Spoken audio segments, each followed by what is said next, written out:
সাধারণ মানুষ তারা ওয়েলকাম করছেন, স্বাগতম জানাচ্ছেন এবং এই মুহূর্তে অহিন্দ্র মঞ্চের সামনে এসে মুখ্যমন্ত্রী মমতা বন্দ্যোপাধ্যায় তিনি কর্মী সভা শুরু করতে যাচ্ছেন। সঙ্গে রয়েছেন অভিষেক বন্দ্যোপাধ্যায়। মুখ্যমন্ত্রীকে স্বাগত জানাচ্ছেন সাধারণ মানুষ শঙ্খধ্বনি উলুধ্বনি দিয়ে। মমতা বন্দ্যোপাধ্যায় দলনেত্রী তৃণমূল সুপ্রিমো মমতা বন্দ্যোপাধ্যায় তিনি এই অহিন্দ্র মঞ্চে কর্মী সভার মাধ্যমে তার প্রচার শুরু করবেন। সঙ্গে অভিষেক বন্দ্যোপাধ্যায় রয়েছেন, মেয়র ফিরহাদ হাকিম রয়েছেন এবং কাউন্সিলর অসীম বসু তারা ছিলেন। তাকে অভিবাদন জানিয়ে ভিতরে নিয়ে গেলেন।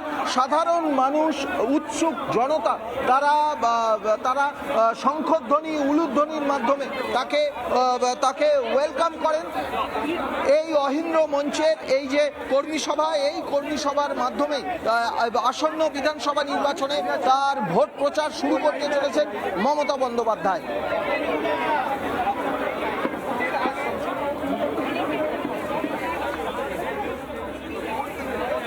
এই মুহূর্তে সেই ছবি দেখতে পাচ্ছি যেখানে মমতা বন্দ্যোপাধ্যায় একেবারে গাড়ি থেকে নামলেন, নমস্কার করছেন যারা উপস্থিত তাদের উদ্দেশ্যে, সবাই শঙ্খধ্বনি করছেন, উলুধ্বনি দিচ্ছেন। মমতা বন্দ্যোপাধ্যায়ের যারা দলের কর্মী সমর্থক মহিলারা তাঁরা তাকে স্বাগত জানাচ্ছেন।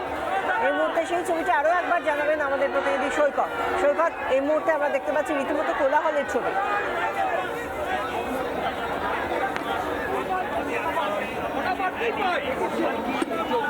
একদমই দেখো, কোলাহল শুধু নয়, সাধারণ মানুষ আসবে এই ভবানীপুর বিধানসভা সহ আশপাশের মানুষ, প্রচুর মানুষ এসেছিলেন তারা মুখ্যমন্ত্রী মমতা বন্দ্যোপাধ্যায়কে দেখতে এবং তাদেরকে ওয়েলকাম করতে। মহিলারা তারা সারিবদ্ধভাবে শঙ্খ এবং উলুধ্বনি দিয়ে তাকে ওয়েলকাম করলেন, তারা সারিবদ্ধভাবে দাঁড়িয়েছিলেন। অন্যদিকে কলকাতা পুলিশের তরফ থেকে একটা টাইট সিকিউরিটি ছিল। এই যে চেতলা রোড, যে জায়গায় গার্ডরেলটি দেওয়া রয়েছে, সেই চেতলা রোড থেকে অহিন্দ্র মঞ্চের দিকে ঢুকতেই সেই জায়গাটাতেই তার গাড়ি এসে দাঁড়ায়, কনভয় এসে দাঁড়ায় এবং তারপরে সেখানে বেশ কিছুক্ষণ গাড়ি থেকে নেমে চারিদিকে প্রণাম মাধ্যমে, অর্থাৎ তাকে অভিবাদন জানানো হচ্ছিল শঙ্খধ্বনি উলুধ্বনি দিয়ে। সেই অভিবাদন তিনি প্রণাম করে গ্রহণ করেন এবং তারপরে এই যে মহিলারা শঙ্খধ্বনি দিচ্ছিলেন তাদের দিকে এগিয়ে যান, তাদের দিকে হাত জোড় করে প্রণাম করে অভিবাদন গ্রহণ করেন এবং তারপর অহিন্দ্র মঞ্চে প্রবেশ করেছেন। এই অহিন্দ্র মঞ্চের এই যে কর্মী সভা, এই কর্মী সভার মাধ্যমে আসন্ন বিধানসভা নির্বাচনের যে প্রচার, সেই প্রচার শুরু করলেন মমতা বন্দ্যোপাধ্যায় এবং তার সঙ্গে ছিলেন অভিষেক বন্দ্যোপাধ্যায়।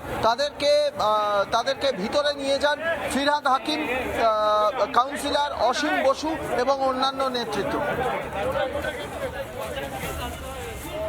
আমরা দেখতে পাচ্ছি সেই ছবিটা এবং ইতিমধ্যেই অত্যন্ত গুরুত্বপূর্ণ, একদিকে যেরকম অহিন্দ্র মঞ্চের বাইরের ছবিটা এই মুহূর্তে আমরা দেখতে পাচ্ছি, সেরকমভাবেই অহিন্দ্র মঞ্চের ভিতরে যে কর্মী সভা, সেটা কিন্তু একেবারেই শুধুমাত্র ভবানীপুর বিধানসভা কেন্দ্র, যেখান থেকে লড়ছেন মমতা বন্দ্যোপাধ্যায় নিজে, তার বিরুদ্ধে শুভেন্দু অধিকারী।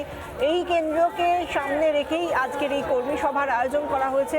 মমতা বন্দ্যোপাধ্যায়, অভিষেক বন্দ্যোপাধ্যায় সেই কর্মী সভায় ইতিমধ্যেই যোগ দিয়েছেন এবং বাইরের যে ছবিটা আমরা দেখতে পাচ্ছি সেখানে বহু মানুষ রয়েছেন এবং যেমনটা আমাদের প্রতিনিধি বলছিলেন যে বহু কর্মী সমর্থক তাঁরা তো রয়েছেন। রীতিমতো আমরা দেখতে পাচ্ছি লাল পাড় সাদা শাড়ি পরে মহিলারা তারা তাকে স্বাগত জানাচ্ছেন অহিন্দ্র মঞ্চে আসার আগে সেই রাস্তাটায়।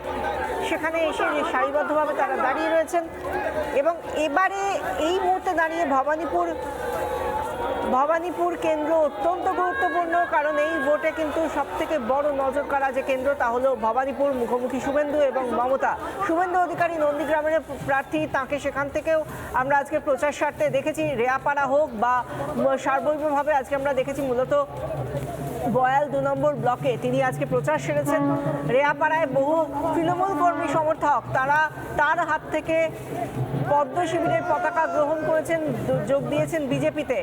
এবং একদিকে যখন মমতা বন্দ্যোপাধ্যায় কর্মী সভায় জোর দিচ্ছেন, অন্যদিকে আজ রবিবারে প্রচারে জোর দিয়েছেন শুভেন্দু অধিকারী। আমরা দেখতে পাচ্ছি প্রচুর মানুষ এবং আজ সকাল থেকে শুভেন্দু অধিকারী আমরা দেখেছিলাম সেখানে তারা বিশেষ করে যখন যোগদান কর্মসূচি চলছিল, শুভেন্দু অধিকারী বলেছিলেন নরেন্দ্র মোদীর উন্নয়ন যজ্ঞে সামিল হচ্ছে তৃণমূলের পরিবারও। নানা ধরনের কন্টেন্ট দেখার জন্য লাইক করুন, শেয়ার করুন আমাদের ফেসবুক পেজ, সাবস্ক্রাইব করুন আমাদের ইউটিউব চ্যানেল।